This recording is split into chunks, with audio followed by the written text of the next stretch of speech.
God is eternal. He didn't begin. There was no beginning. The first verse in Genesis says, in the beginning God was. What is the beginning? There is no beginning. He always was. He always was. And someone says, well, he had to start. No, he didn't have to start. We think of God in the only terms we know, which is finite terms, which is us. We had to start. God didn't. Well, how could he always exist? He had to come from somewhere. No, he didn't have to come from somewhere.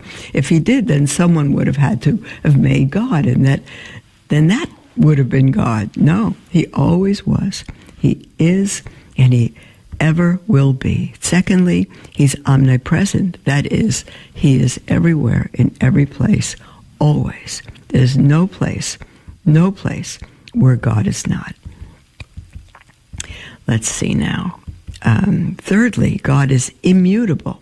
That means he ever remains the same. He's unchangeable. He is the same, Scripture says, yesterday, today, and forever. God is immutable, unchangeable. He ever remains the same. The God of the New Testament is the God of the Old Testament. And some people say, well, the God of the Old Testament was a God of wrath. The God of the New Testament is a God of love. There's only one God. And it's the God of the Old Testament that sent his Son to die for us. He is a God of love. Number 4, he's omniscient, meaning he knows all things.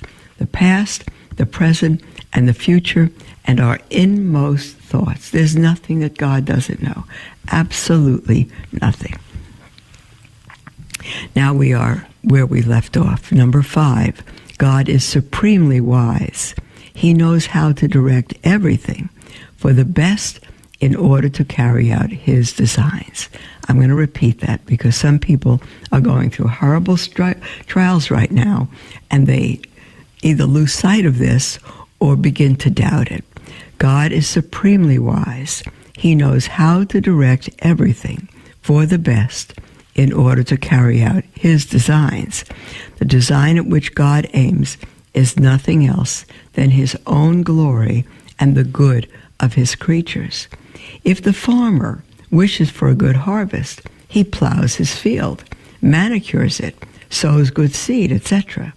Such a farmer is a wise man because he chooses the means best qualified to attain his end.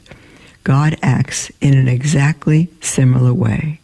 He prepared the world for the coming of the Redeemer by the call of Abraham, the sending of the prophets.